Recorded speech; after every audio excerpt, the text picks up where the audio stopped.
Yo, what's good? This is J Dub, and this is the newest video. And it's been a minute, I know, but I've been kind of patiently waiting for this one in particular because this one's about the NBA playoffs and these game ones that we just saw this past weekend. And I'm super excited about this one because a lot of interesting things happened this weekend. So let's get right into it. Let's talk about the games that we're just watching tonight. And before I get into that, I wanted to say, I always like waiting until after game one before I get my insight on how the series is going to go because, a lot of us go into it thinking, going off of the regular season and thinking that, based on the regular season, how that played out, that's what's going to, that kind of gives you a good idea of what teams are going to do in the playoffs. And a lot of times, and sometimes it does, but sometimes it really doesn't tell the whole story, because some teams are playing a certain way to not kind of show their hand on how they're going to operate in the playoffs. So you can base some things off of the regular season on who the major player, who's going to be the major players on each team.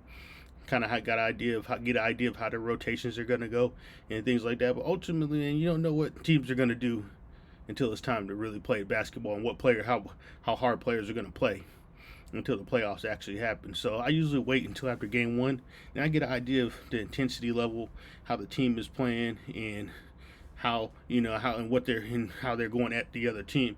Give me an idea of, okay, this is what I'm expecting. These are the teams that are going to be that seem like they're going to be dangerous.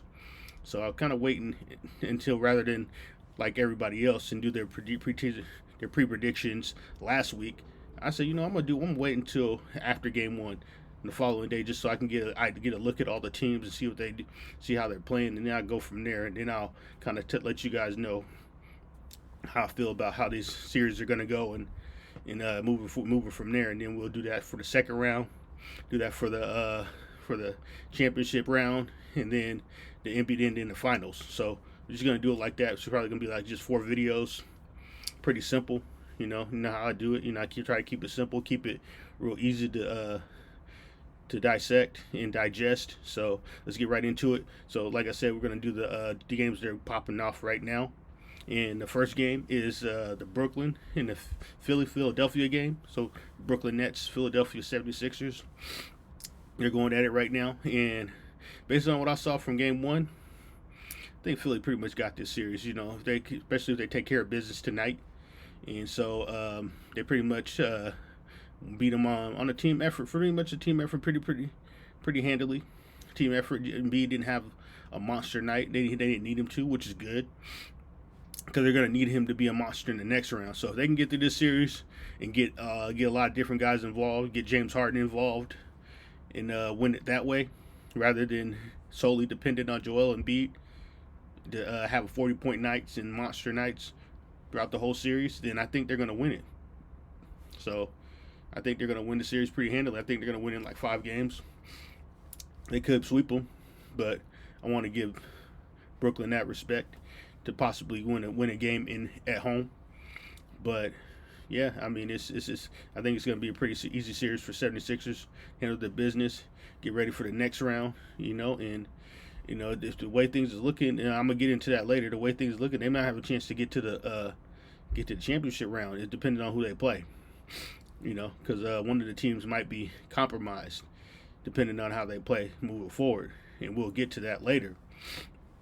I'll go again. So I think I like Embiid's chances. I also like Embiid winning the MVP this year. I want to see him win. It would be nice to see someone else win it. I like seeing different guys get different awards, get different appreciation. I don't like seeing the same guy winning it every year, even though Jokic is very deserving of the MVP for a third straight year. I think Embiid played well enough to earn it this year. So we'll see how that goes. But I think he should get it. If I had a vote, I'd give him the vote. Now, we're going to go to the next game that's happening later tonight. Is the Golden State and Sacramento Kings, and it's going to be a pretty good, exciting series. In my opinion, it might be the most exciting series of the playoffs. If not, one of the two, at least one of the 2 or 3 that I've seen over this weekend. And Golden State is they could have won that game. I think I was kind of confused on why they decided to take a 3. Why to settle for that 3 with Wiggins in the corner rather than try to attack the hoop. I think they were down by 1 at that time, so they should have been able to try to get to the free throw line instead of passing it out. Or just attacking the hoop, but just an attempt at the basket right where Clay was at when before he passed it out would have been better than that 3, even though he was wide open. But still, you're down by 1. You don't need a 3 in that situation. It's the playoffs. Be physical. Go get the 2 points. Get to the free throw line. Your 90% free throw shooter iced him out and force the Aaron Fox to close him out to clutch it out. That'd have been what I would have did. So that was a winnable game for Golden State. But Sacramento prevailed. They played it tough. The crowd was rocking. The atmosphere was insane. That they as it should be, because it's Sacramento. That's the only team in town, so they're gonna ball out and play the balls to the wall. So that's it's a good win for them.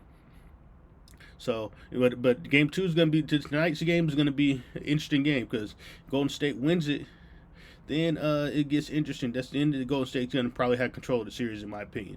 Because if they can win this game, then they go home and take care of business.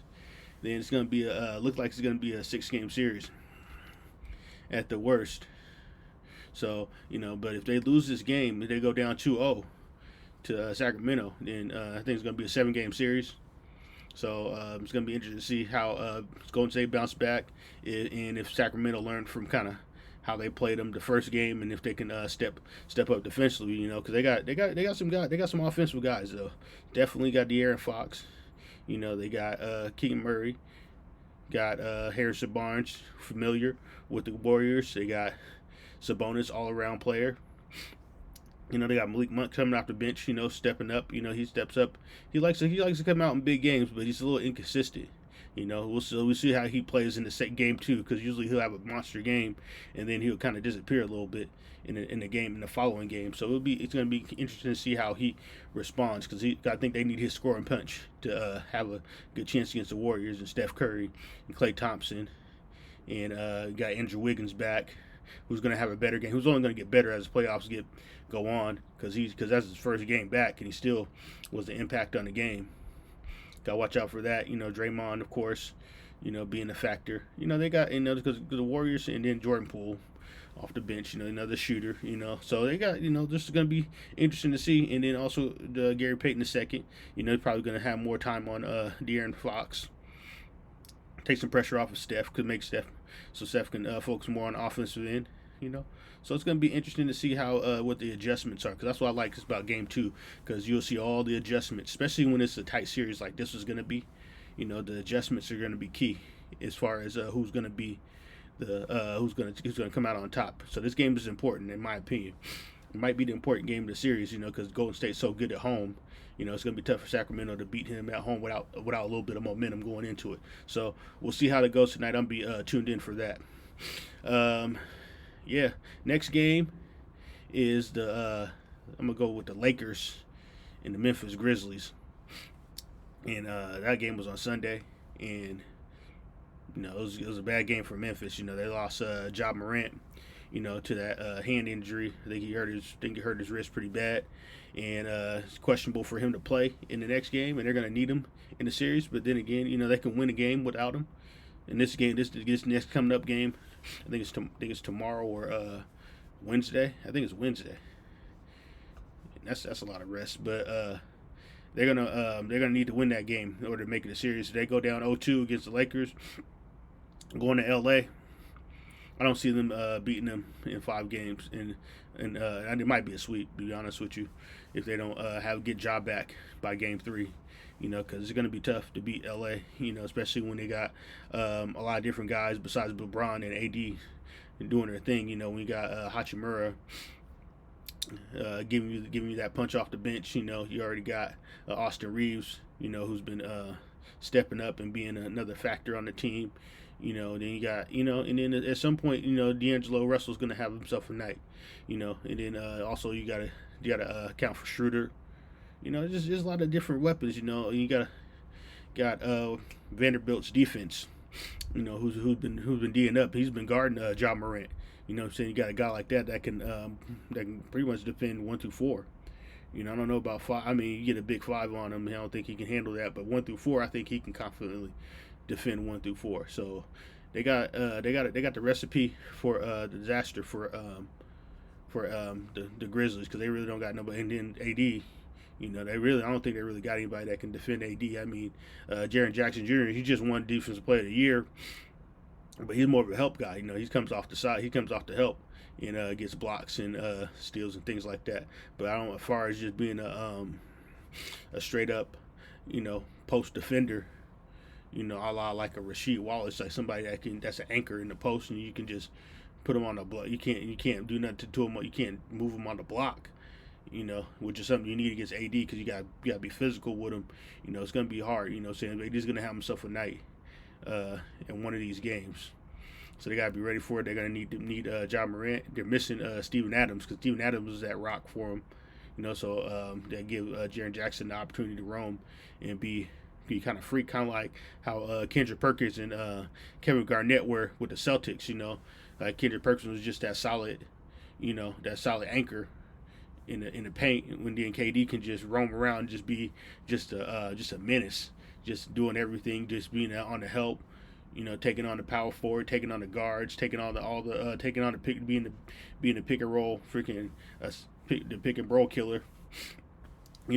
So they're missing that. So I think all that. And then we haven't even talked about LeBron, who's gonna eventually be LeBron at some point in this series. He's just kind of filling it out and pacing himself, and then he's gonna have one of those games. So I don't know what to say to the Grizzlies. It might be a 5-game series at best, unless they get Ja back and they find a way to win this game coming up. So it's gonna be interesting to see how they figure out how to win that Memphis game, because if they don't win that game at home, it's gonna be a real tough situation for them to beat them. I just don't see how they're gonna do it. It's gonna be crazy to see what they're gonna do. So let's go to the next series. It's the Heat and the Milwaukee Bucks.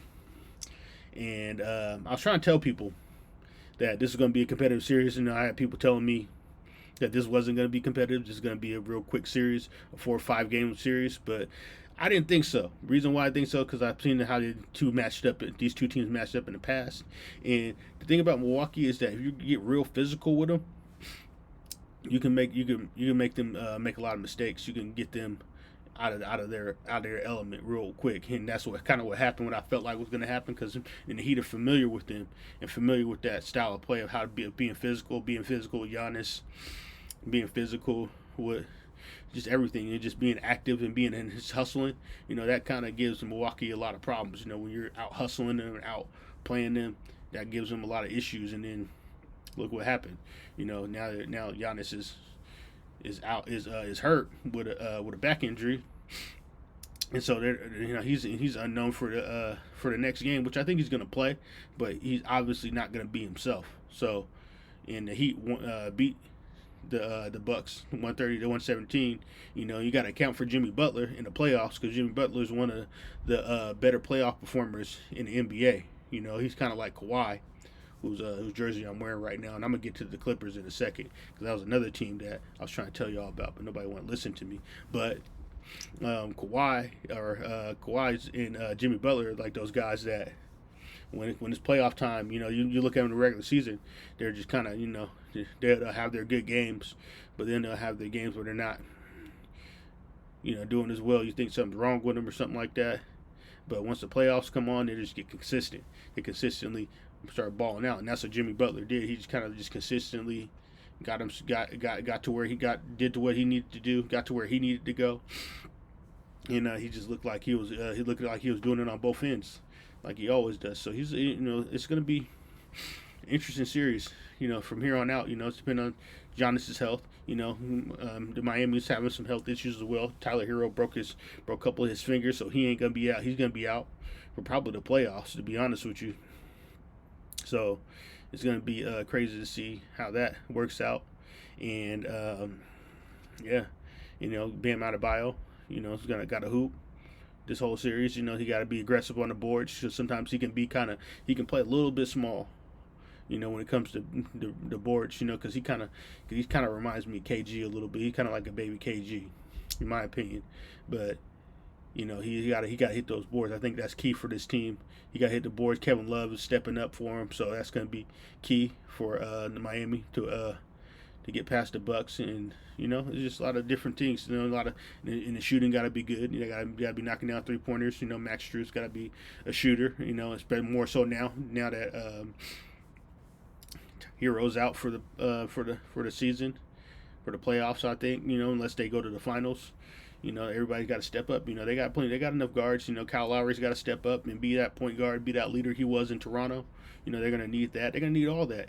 So it's going to be crazy to see if they step up. The team, if they can do it. Against the Bucks team with Drew Holiday. He has to be the Drew Holiday, the two-way player that he is, the great two-way player. Brook Lopez, Bobby Portis. They all got to step up. Chris Middleton got to step. Everybody got to step up and take on the challenge, of beating the Heat. Because the Heat are I always thought they were just a interesting matchup for the Bucks. Because they knocked them out of the playoffs a few years ago. So they were always real physical with Giannis somehow, and he always finds a way to get hurt in this series for whatever reason.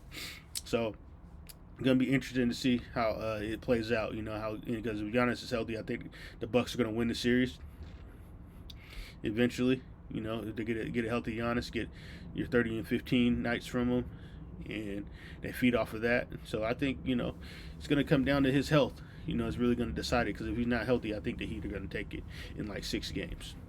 That's my opinion on that. So I think it should be interesting to see. So the next series we're going to talk about the last game of last night was the Denver and the Minnesota Timberwolves series, and that's looking like it's going to be a sweep.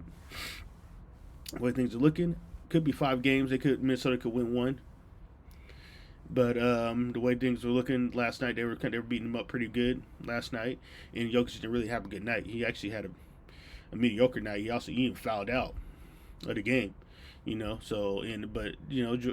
Murray, and everybody in company, they took care of business, handled everything. They made it tough for Minnesota, played good defense, made it tough for Cat and Minnesota to get anything going. Anthony Edwards, Mike Conley, they really didn't cause too much trouble for him. So I think it's going to be a pretty easy sweep for the number 1 seed against the 8 seed. It's going to go the way it should go. Minnesota might take one at home. Having a playoff game at home is going to be intense in Minnesota. Minnesota's a great crowd, so I can see that being a home game that they can win. But ultimately, I think it's going to be a 5-game series.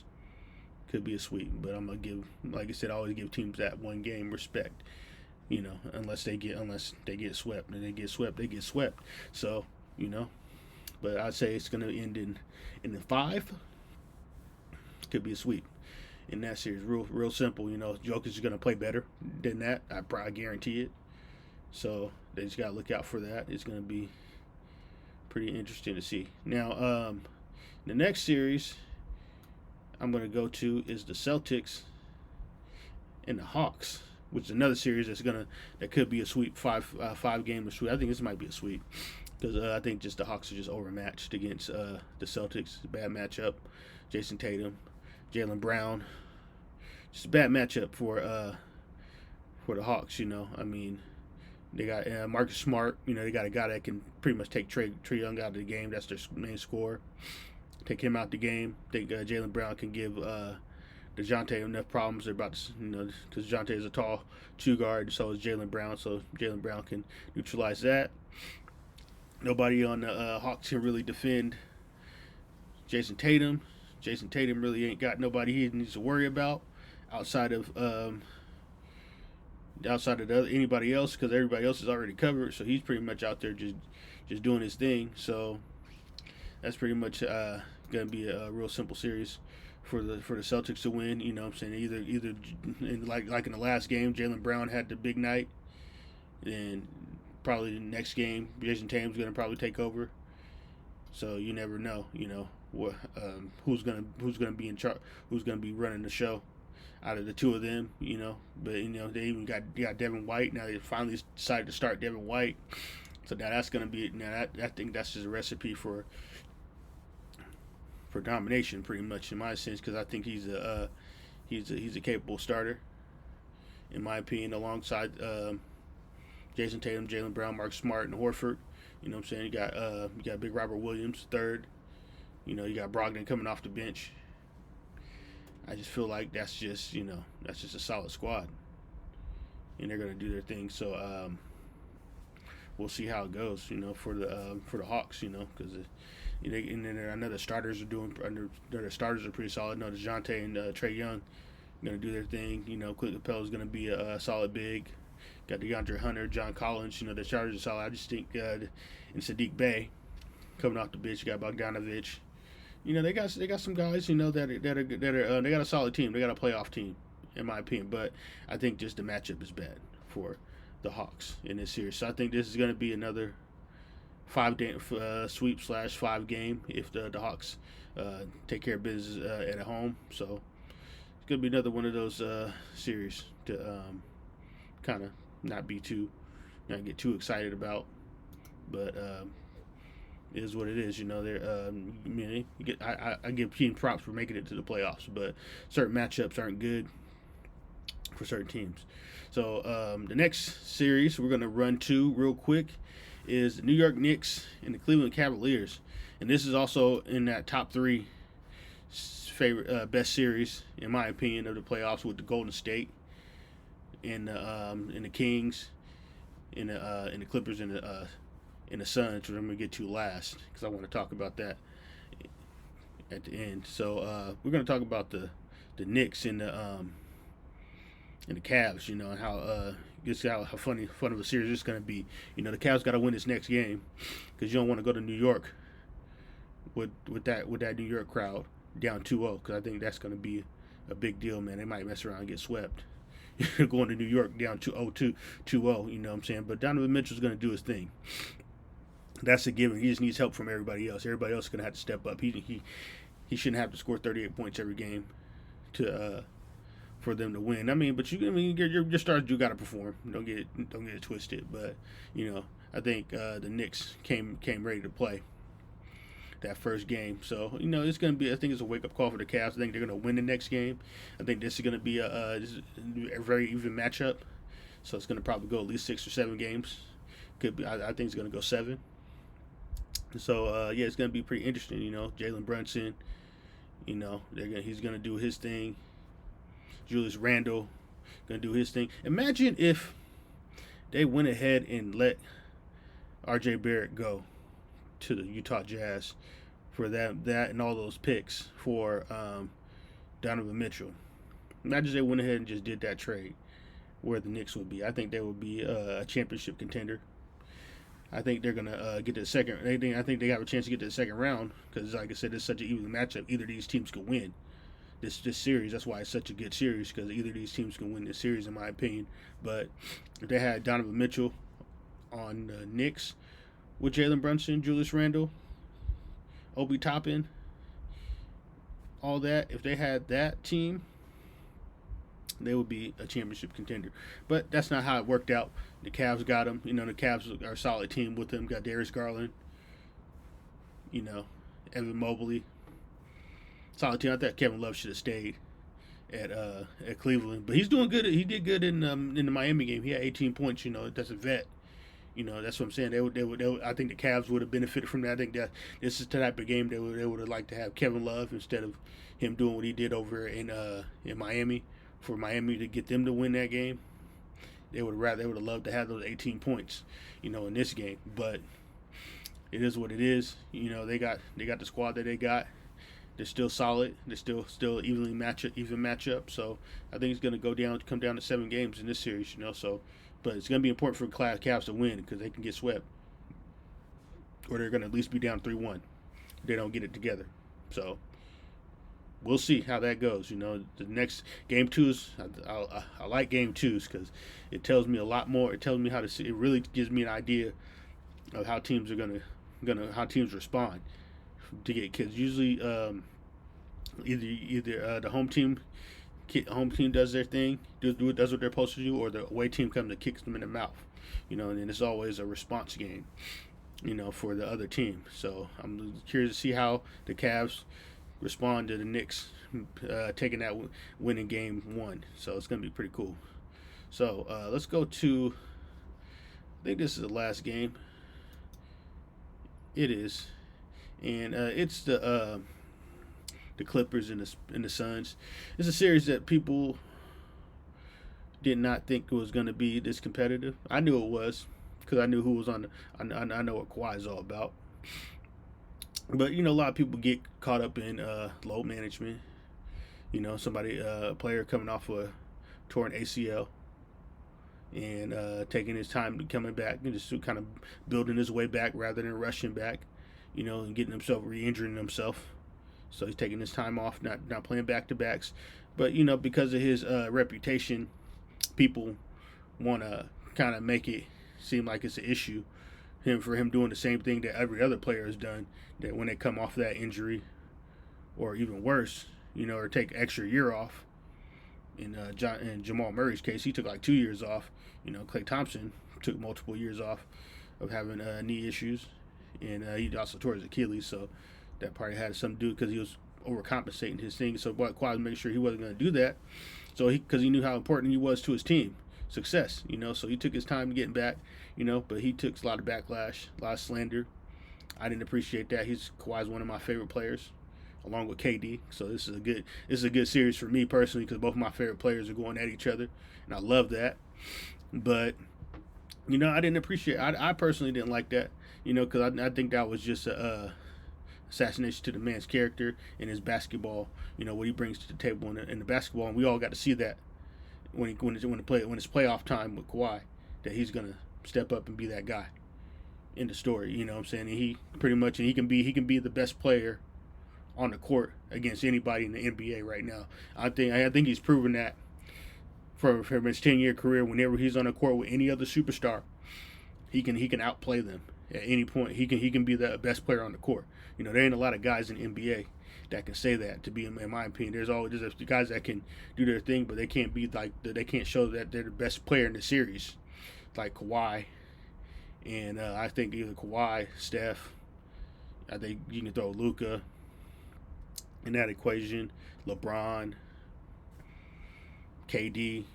Those guys can be at any time, like at any point, like if they're healthy and ready to go, they can be the best player in the series against anybody. Like they can just turn it up. I think there's only a few. I'll narrow it down to just LeBron, KD, Kawhi, and Steph. Those are the guys that I'll play them against anybody, against each other if I had to. Like I'll play Kawhi against LeBron, KD, and Steph in the playoffs. I'm not even tripping.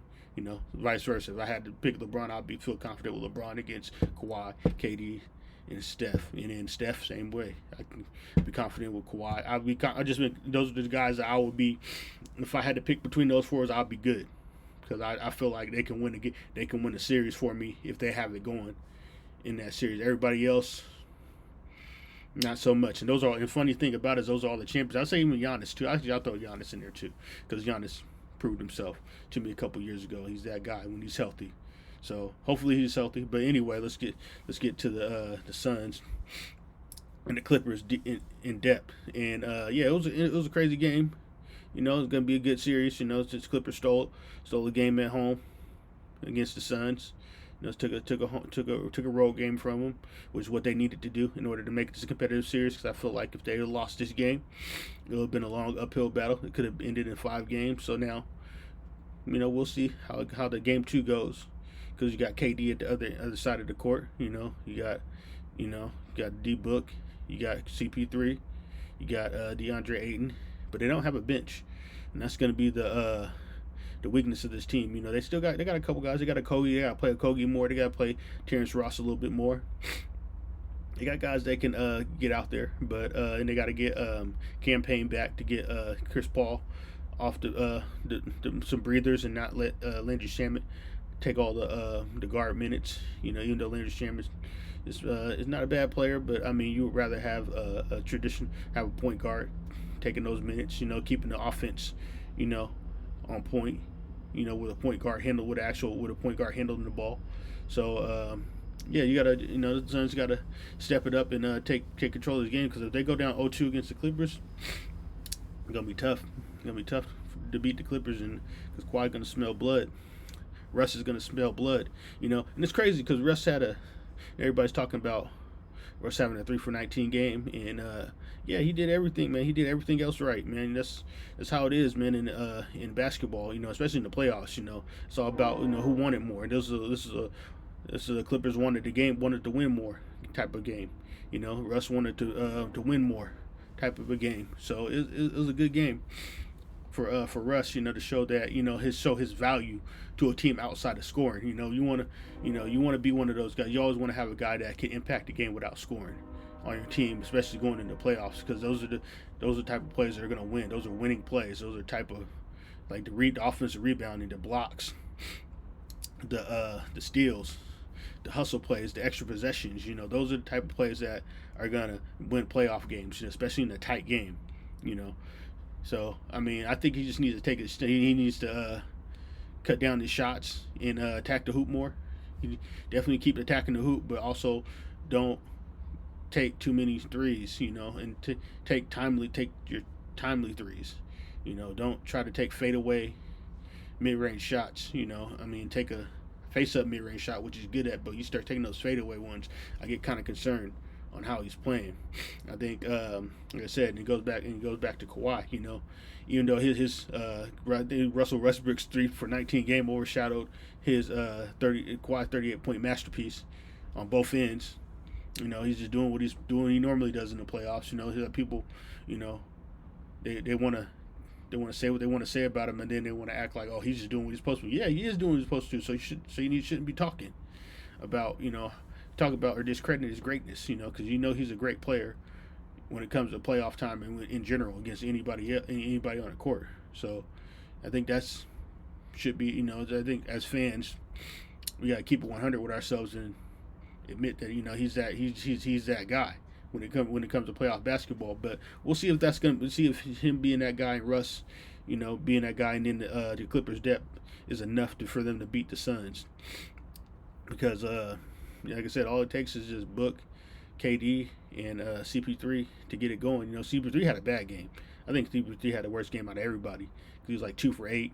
He had his assists. He was doing his thing, but he wasn't he just seemed like he was a non-factor in the game overall. So he has to step it up. I think he needs to step it up. And Ayton had an 18-8.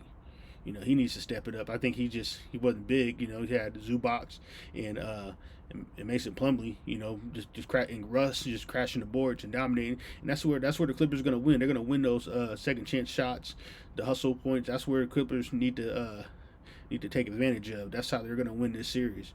If they're gonna win, they gotta out hustle and out physical the Suns, because the Suns really ain't that physical of a team. When you look at between KD, CP3, the old CP3, the young CP3 was physical, but the current CP3 is a little crafty guy, a little crafty now. He's not really super physical. D Book, he actually had a great defensive game overall, but he just didn't have.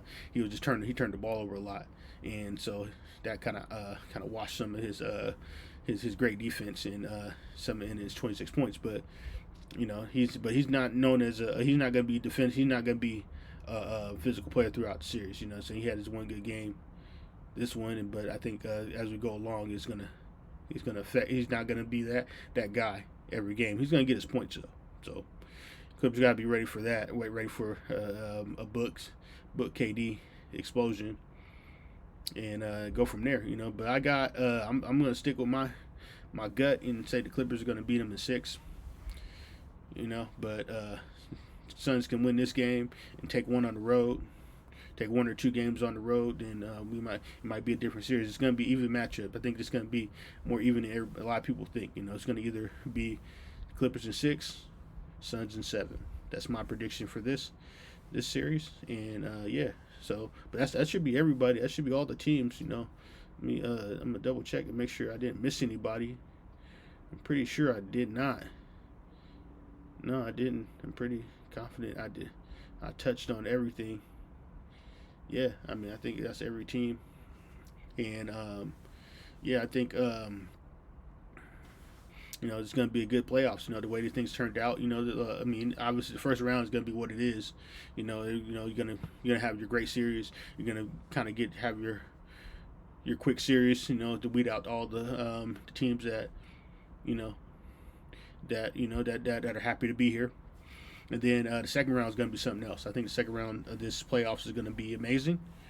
I'm really excited for that. So I'm going to sit back, watch these games like you guys, and hope to see, the best teams make it. And hopefully there's not a whole lot of ref ball to muck up the games and help they let the players play and be physical and decide the game that way rather than on some wild calls and just muck up the game. So I'm just gonna sit back like you guys and watch these games, and I'm looking forward to this Golden State and Sacramento game. See how the Golden State responds and see if they can take control of the series. So anyway, I'm gonna leave it at that. I hope you guys have a great night. Hope you guys enjoy these games, and I'll see you guys around the second round when we start talking about the teams that made it. You know what I'm saying? Hopefully my picks go through, but if not, then I'm not tripping. End of the day, I'm a Sonics fan, so I really don't have a horse in the race. And also I like the Spurs as well. They're pretty much in the Wembanyama sweepstakes along with all the other teams that are that tanked the season. So, but ultimately, yeah, I'm a Sonics fan at heart. You know what I'm saying? We're gonna get a team. Hopefully, we get a team in a couple years, and I can really get excited and start talking about Sonics basketball. But until then, I'm gonna play my part. You know what I'm saying? I'm gonna root for my favorite players. Hopefully they do good. Hopefully, Kawhi does his thing. Hopefully KD does his thing as well. Because I'm either way, I'm good with either of them. We're gonna advance far into the playoffs, and so I'm excited. I'm excited about these series. In the first round, the good ones at least. The quick ones. Let them do their thing, and then we'll see them in the second round. So anyway, I'm gonna leave it at that. I hope you guys have a great night. I hope you guys enjoy these games tonight and moving forward. And I'll see y'all in the second round. Have a good night. Peace out.